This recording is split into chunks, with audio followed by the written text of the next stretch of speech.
And my wife's face looks really swollen on the left side. Back at the emergency room again with my little wife. She's got fluid buildup. We're at my wife's favorite place in the world. I'm just kidding. Say something encouraging.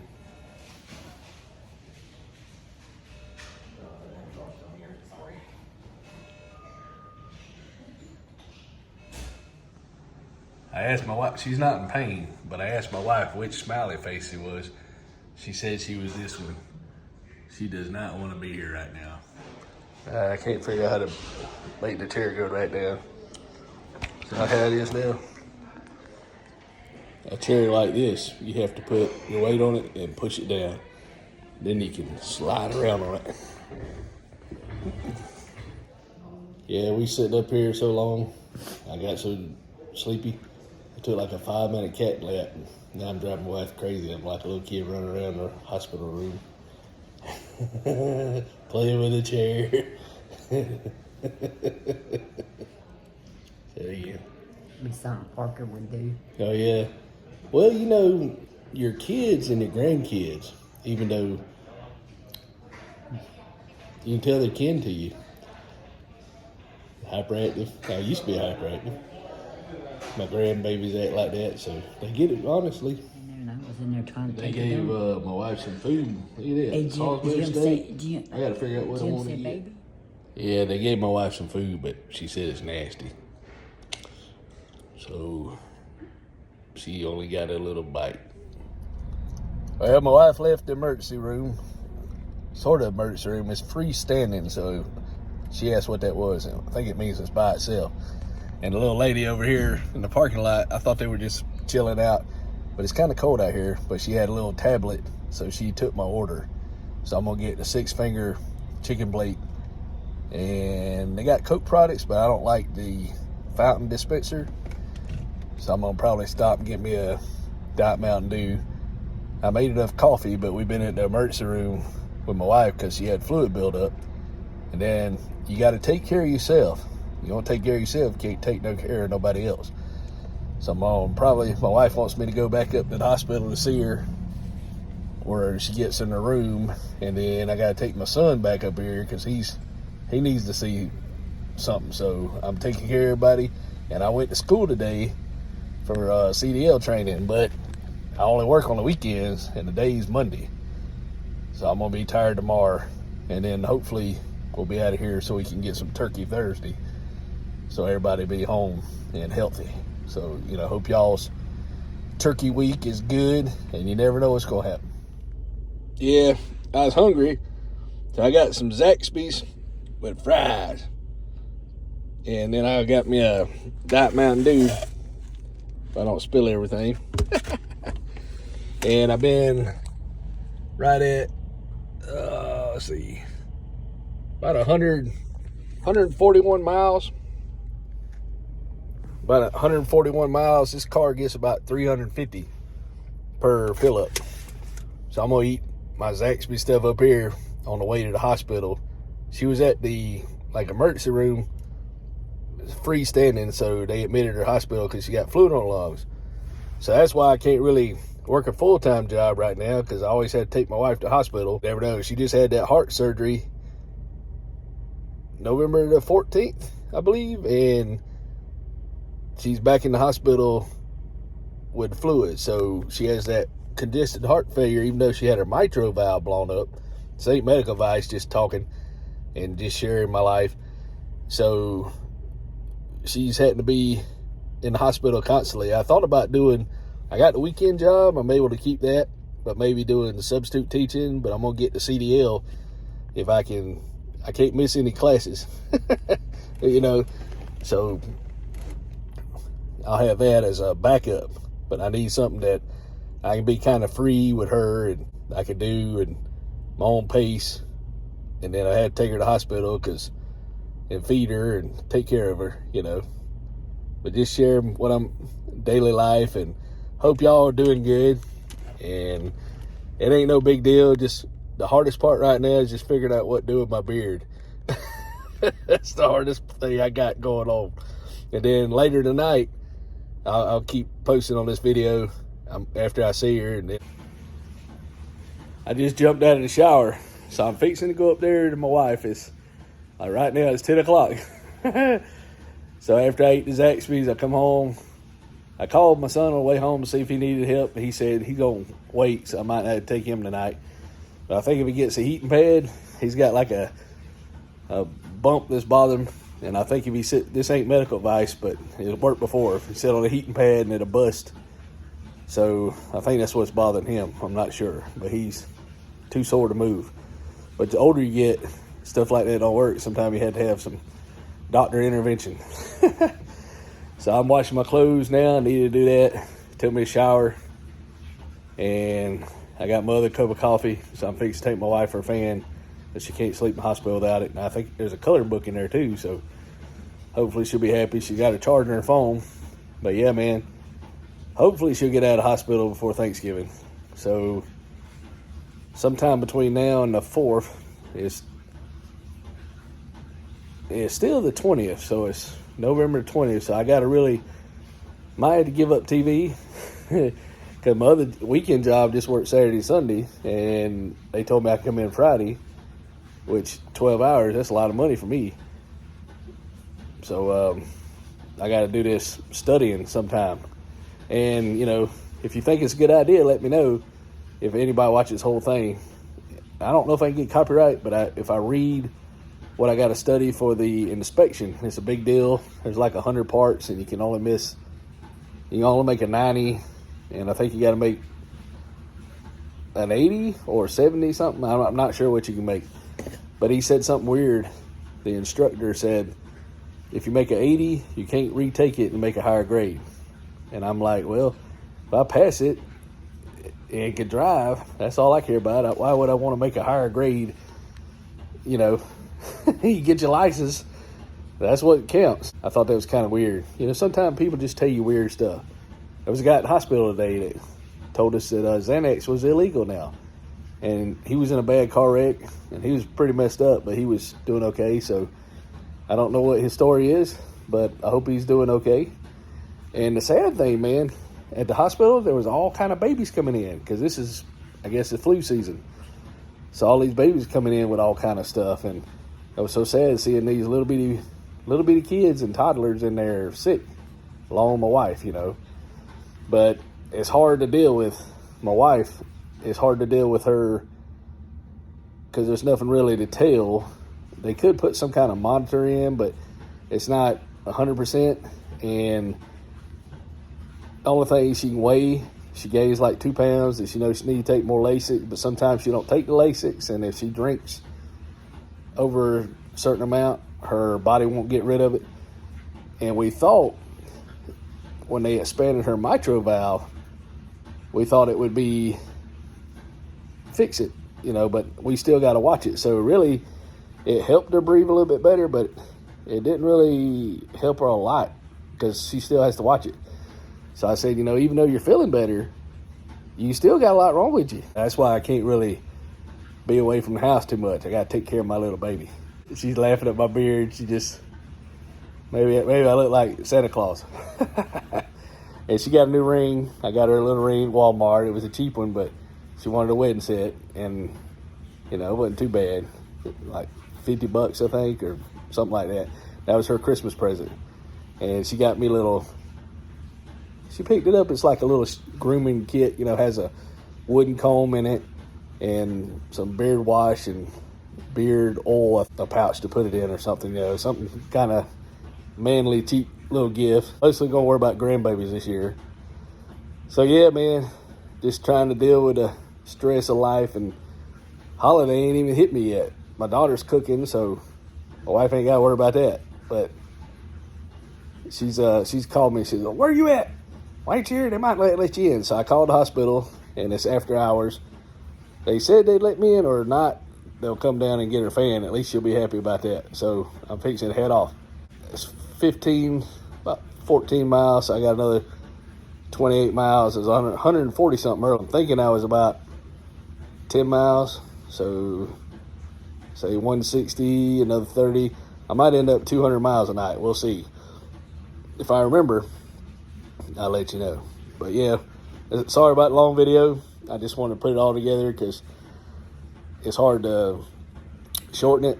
And whenever I get to editing this tonight or tomorrow, it's going to have a lot of little things. And I appreciate y'all watching. Whatever you're doing, just kind of pace yourself. You know, when you're young, when I was in my early 20s, I could stay up 3 in the morning, wake up, go to bed, wake up 6 in the morning, go all day.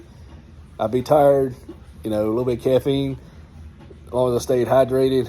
Now, if I do that, I'll be rough. Like, today I got up early. What time did I get up? I had to be in Greenwood at 8:30. So I got up about 6:15. And it's been a long day. And we was in the emergency room in the back before they sent her to the hospital. And I nodded off probably about 5-10 minutes. I just couldn't keep my eyes open. And my wife said, "Oh, you wide awake now." I feel better. I got me a shower and got some clothes. I hadn't got a chance to study, so I got to try to stick some studying in there because I got so much going on in my mind. I have to, if I see some questions, and I had to study. And this first part of the training, I believe, it showed a table of contents and all these little tabs. And there was like, I think 89 parts, but I counted them roughly, and I don't know if they added up to 89, 70 or 80 something. It might have been 89. It was real rough because it's on the computers at the training place. So you have to do all these little modules, and you can only take a test twice.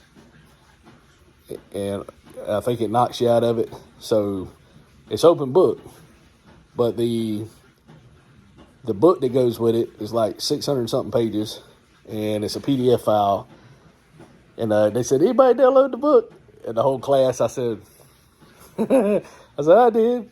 You know, I clicked on the book, and they didn't tell me not to click on the link. And there was a lot of stuff, you know, your timesheets for the school. We got to get used to filling out these paper timesheets. Well, we put the dates here, and this was one date, and then you put this date here. And I ain't figured that mess out yet. That right there looks pretty hard. The inspection looks pretty hard. You know, if you're not used to anything, of course it's going to be hard, but you just got to get through it. And you have something to study. So I got to study it, and I might make a video about it and then listen to it, read it over and over and over. So I got a lot of studying to do, and, you know, trying to take care of the wife and the holidays. So I can't put it off. Even if I only get like 10 minutes, I got to at least get it so I'll have that study memory and brain, because December the 4th or December the 3rd is kind of too late. I got to probably pick my son up from work. So, and I work Sunday, and then I work December the 3rd, and then December the 2nd, I work. Might be working December the 1st, so really, I don't have that much time. I might have 7 days, if that. So I got to get on the ball and get to studying. So you know something's coming. Put your end goal here, and you know you got to do all that and cram it in there. You know, but they said won't be no test. You study past this part, then it'll be you have to know what you're doing. They're going to kind of show you, but you got to really know how to do the pre-trip inspection.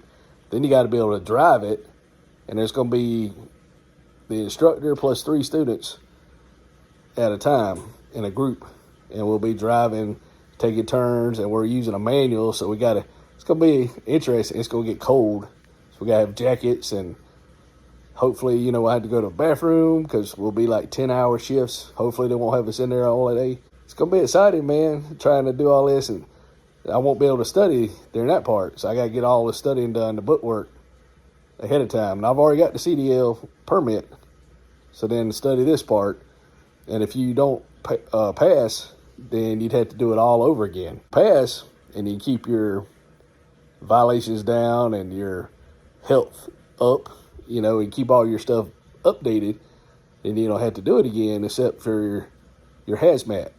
Your hazmat, I think only a U.S. citizen can get it. Plus, you had to be fingerprinted. And then you, at the same school, it's $200. And you had to do that every 5 years, I believe. And then you also had to go to the DMV and take tests up there, like a knowledge test. But you had to pass it fingerprinted and pay that $200. And then you take the knowledge test, and then they add it as an endorsement to your license. So I still want to, after I pass the CDL, because if I can't get in the truck,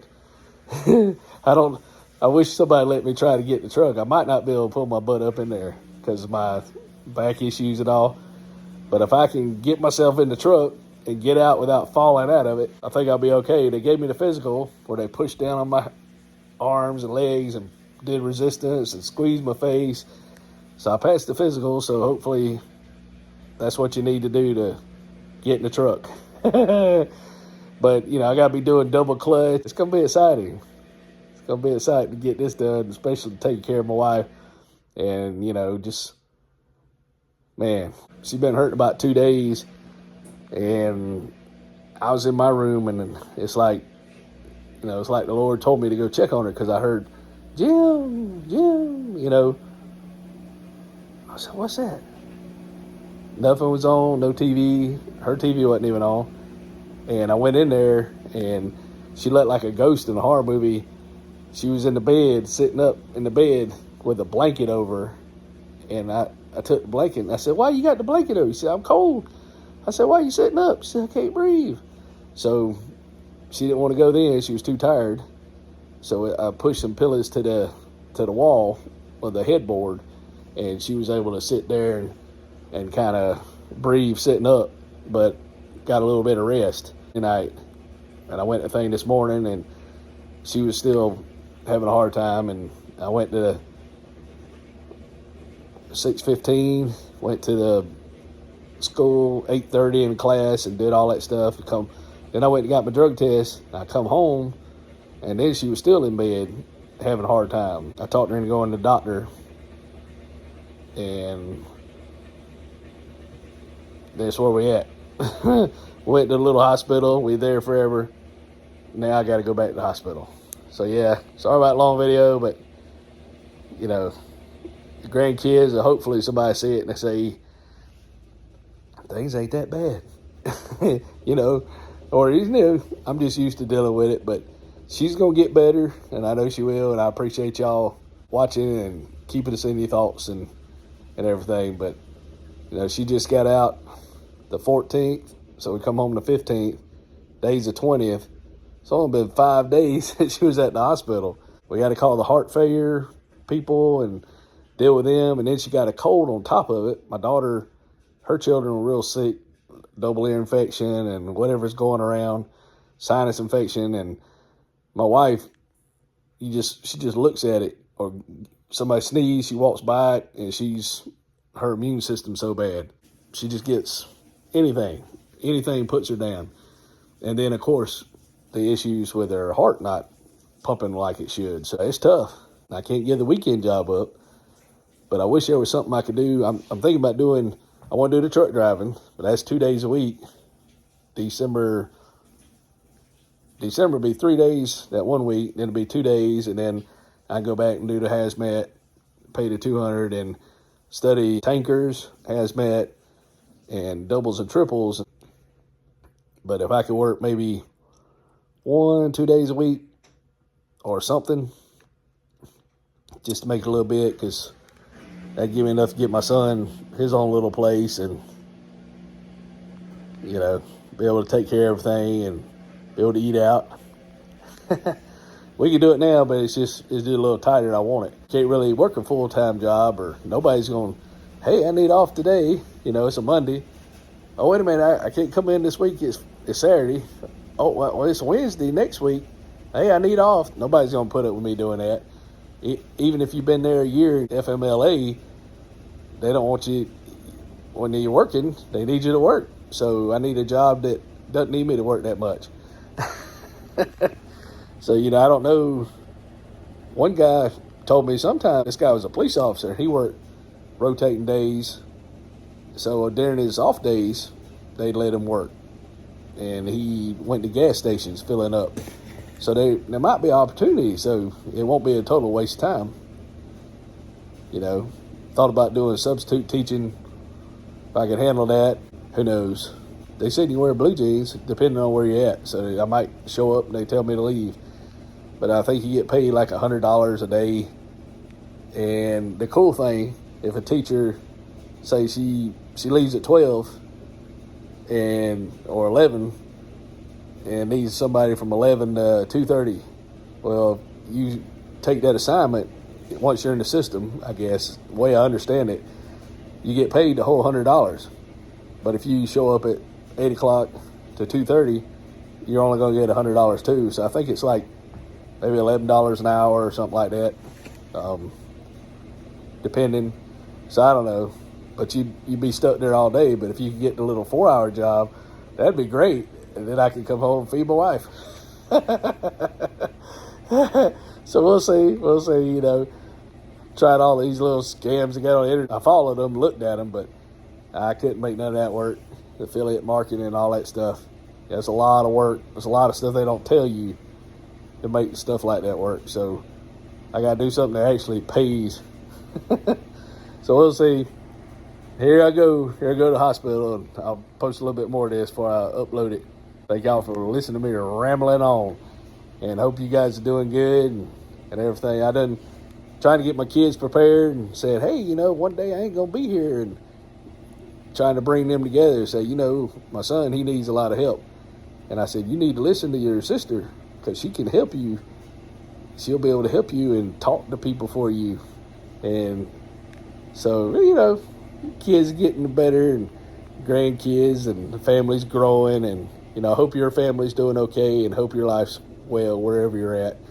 And whatever you're doing, just know as long as you're going, just like there's seasons, you know, there's goods and bads, but, you know, you plant a seed, it grows. So your life's like a seed.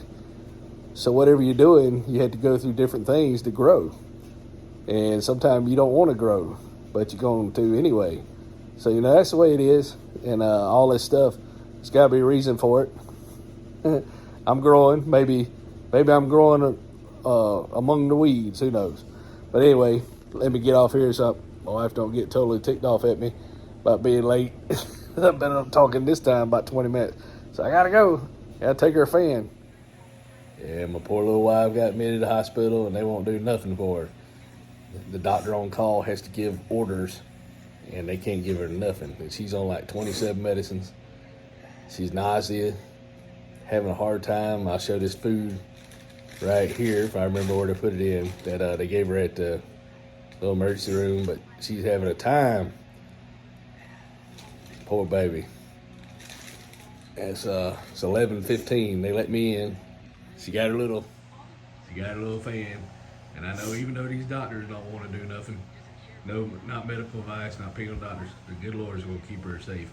It's the only one we depend on. Thank you for bringing.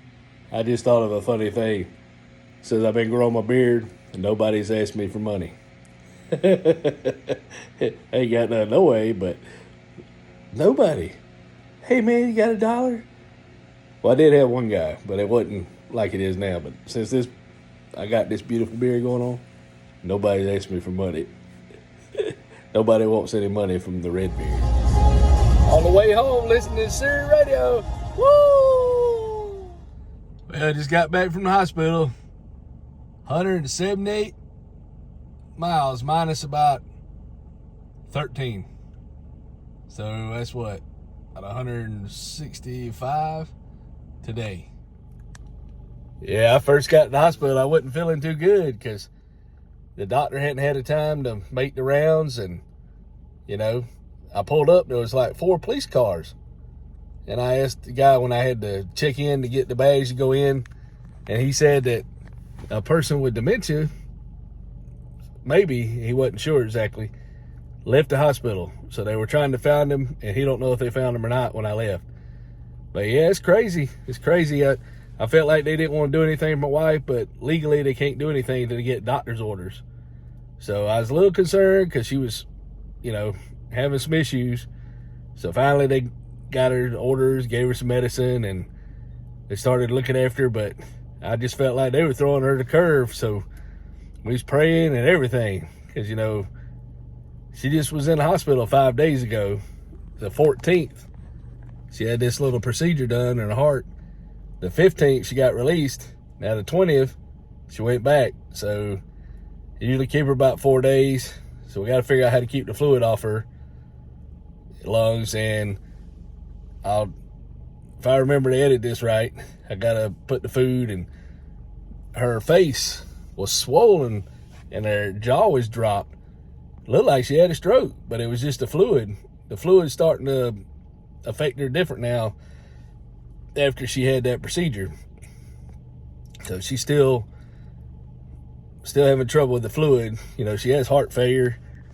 So it's a long road. The internet's scary when you look it up. So hopefully we just gonna go by, enjoy every day we can. You gotta enjoy every day, because you never know when you're gonna get the last one. I might not even be here, who knows, but I'm trying to stay. But, you know, thank y'all for watching, and we doing good.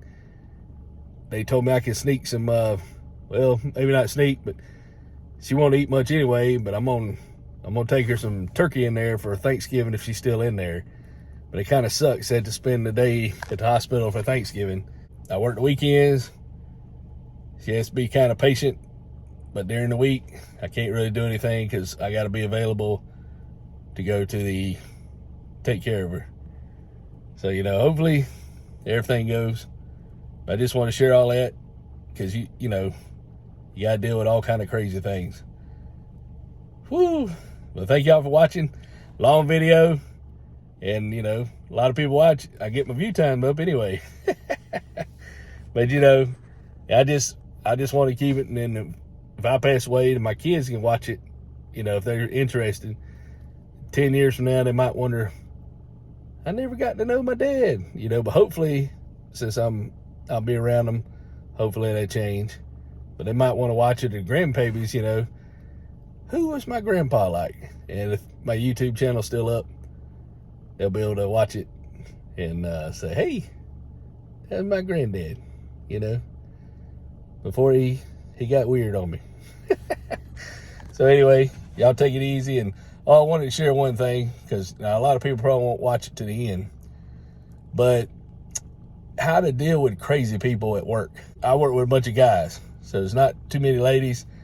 So guys usually talk junk with each other, but this guy stole the cake. I can usually take a lot of BS, but, you know, this was weird. And people like to kid is one thing, but when they kid, I ain't against anybody, you know. I got my beliefs, and they do their own, as long as they ain't hurting me. But I don't like to be kidded about it, you know. But this guy told me he was going to give me some money, like $7,500 if I starred in a gay porno. And I said, that's all right. I don't want to do that. I don't mind being broke. I'm fine not having no money. I don't want to be in no gay porno. I said, you can do that. And then, so he kept telling me, which is, you know, it's weird. But he knew he was leaving for another job. So that's kind of, you know, this day and age, I guess certain jobs, that'd be like sexual harassment. But then he raised the price to like $8,500. So I guess, you know, had my beard, he thought I was sexy or something. I don't know. Or maybe that was his way of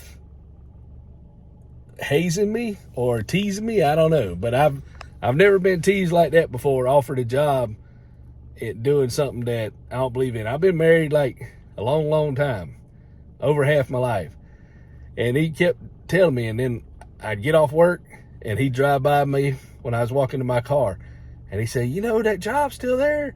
And then, so if you want to get somebody to quit leave you alone, you know, they're relentless and won't quit. Then, you know, I called my wife about it. She said, I'm going to come up there and punch him in the nose. I called my mama. That's how upset he got me.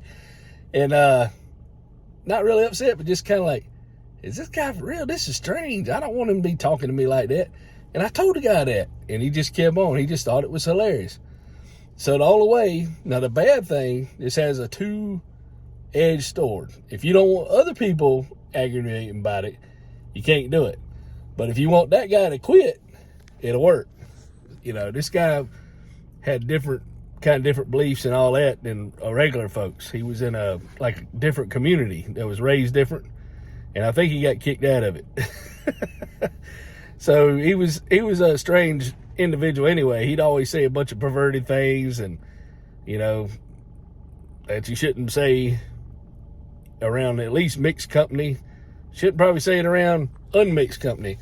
But anyway, always something kind of perverted.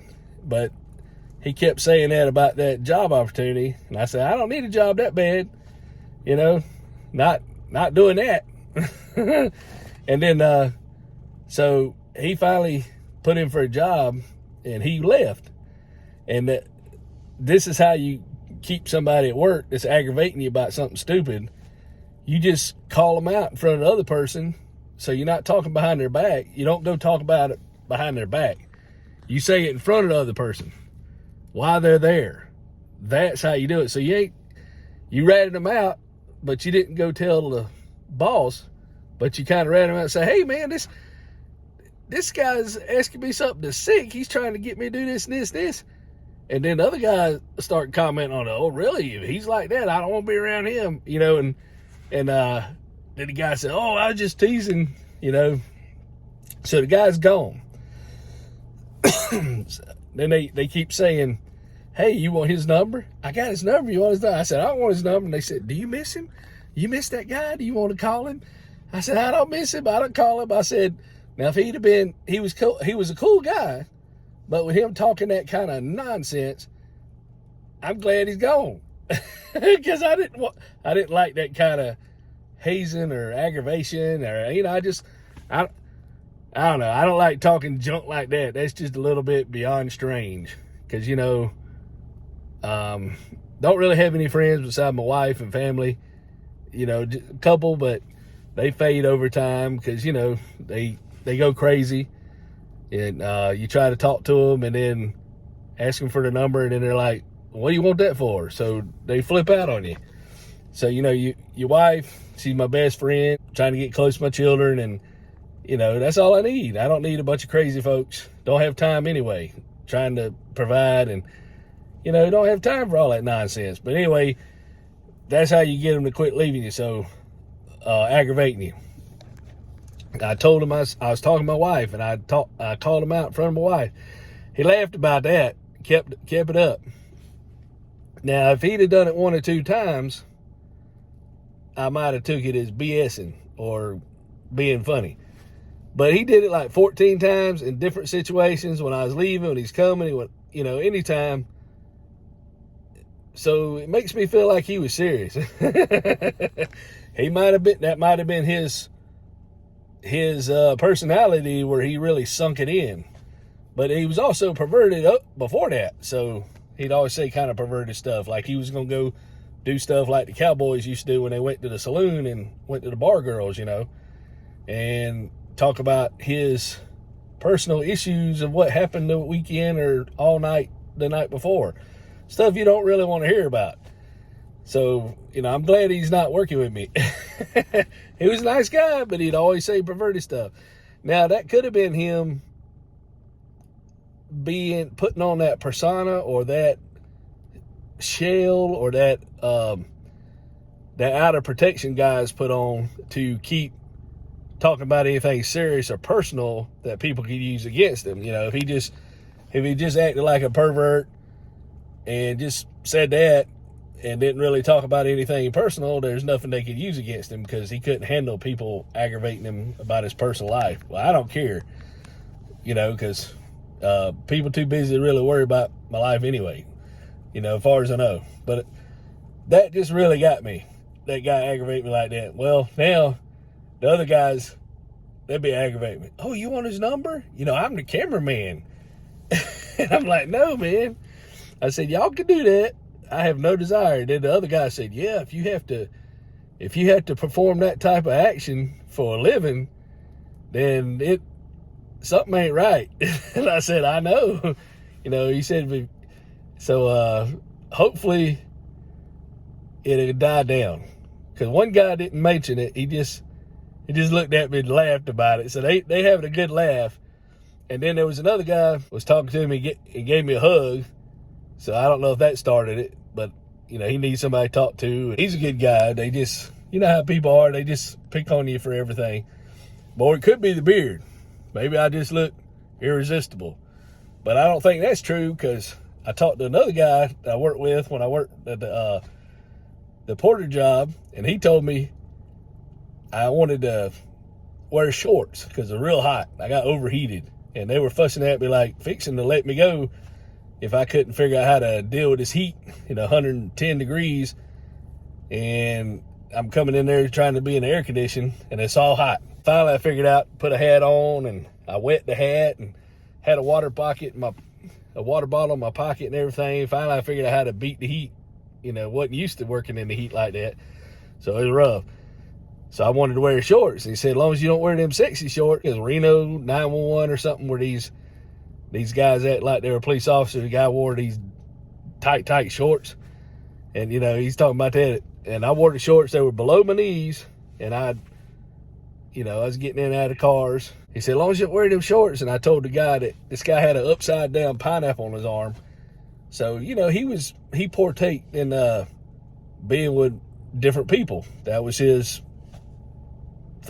orientation, I guess. And he said, don't worry about it. You ain't got to worry about nobody wanting you. You ugly as sin. And he was a personal partaker in different people. I'm just me and my wife. That's it. I don't want nobody else.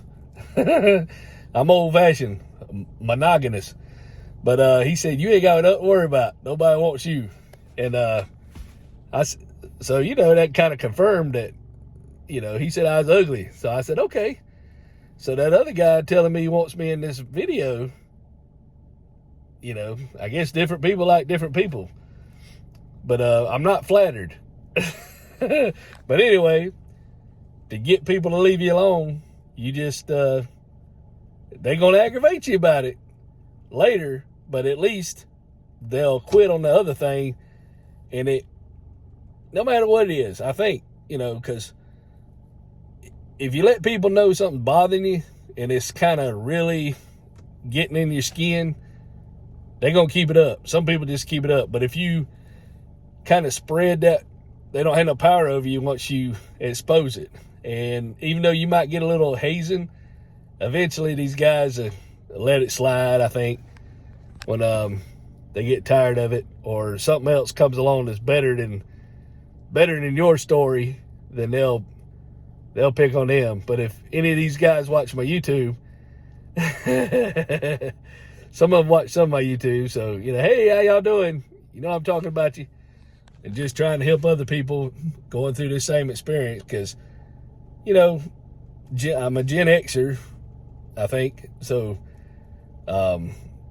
we've seen everything, and we just screw it, or stronger language, and don't really worry about it. But there wasn't really no help for us, so we got a lot of interesting, crazy ideas that we've had to just deal with. Young people now, they have a lot of mental problems that they think they got, but it's not really that bad. It's like kind of when 9/11 happened. Before 9/11 happened, everybody was making a big deal about any little thing. It wasn't really kind of like it is now with the woke stuff, but sort of. It was just certain things that they would do to make a big deal about certain things. Like, I think it was mainly the political correctness really got out of hand, just crazy. And it was really growing. I don't know what it was. Maybe it was liberalism or something. Liberals, maybe. Just really crazy. And they would twist things to their narrative, kind of like it is now, but it was a little different. So things started getting crazy way back then, Anyway, we had to deal with all that. But a lot of people weren't politically correct. So there wasn't any medicine. You had to deal with it, learn how to ignore it, learn how to confront it, and go about your own business, But nowadays, people's feelings get hurt. We didn't have any feelings. If you had feelings, you had to get over it. Because your feelings would get hurt. So you kind of built a wall up. But nowadays, people don't want to have no walls. Their feelings just get hurt over and over and over. But, when you're young, kind of before you have anything to deal with, kind of like the 9/11, when everything's peaceful and you see bad things, but there's only a few bad things. So people make a mountain out of a molehill, even though it's bad, and you can talk all day about it, but it's not really super bad. It's like a little bad spot on a piece of paper. Well, 9/11 was like the whole piece of paper, So everybody come together that were they were fighting over the little spots that didn't really matter. Stupid stuff. It mattered to them at the time because there wasn't nothing else to fight about. So if it's like, something bad happens, everybody has a common ground, a fear, and say, hey, we can't have this happen. This is bad. So everybody comes together for it. But when everything's at peace, people find anything to fight about. They make up stuff to fight about. People like to fight. Some people just like to fight. And they're not happy with anything. So if there's no big enemy, some people just hunt for an enemy. And make an enemy where there's no enemy, just to have an enemy or a problem or something they don't like, or just to be miserable, So if we went to war, it'd be just like 9/11. Everybody would come to try to support. People would be on both sides and all, and then they'd make laws to scare people. But everybody would say, okay, yeah, we agree with that. The majority would agree that, it's not right and we need to make it better. But when times are good, people just can't seem to get along. They fuss about everything. Why can't we get along when things are good? And people always, no matter what it is, be a sunny day. Everybody's going the speed limit. Everybody's going faster speed limit. Everybody should be happy. Well, this guy thinks he should go 90 miles an hour when everybody's going 85. Somebody's always got to have something different. Everything's going good. There's a wreck. Everybody slows down to go by it. It's just like that. It's crazy. Some people say it is what it is, human nature. But, it's like everything's going good. People want to fight about all this stupid stuff. And then when something goes bad, they come together and unite. So you almost think you need more bad stuff. You don't want that.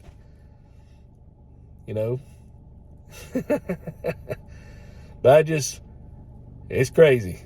People just got to have something stirred up. Not everybody, but certain people, like that guy aggravate me at work. So I think that's where I'm going around. If this makes any sense, hopefully somebody got some value out of it. But just kind of what I've seen. It's hard to sum up 50-something years in a few minutes on different subjects, but I try to articulate it the way I see it. So you have to be kind of smart and understand what I'm talking about. But sometimes I know what I want to say, but sometimes it's hard to get out.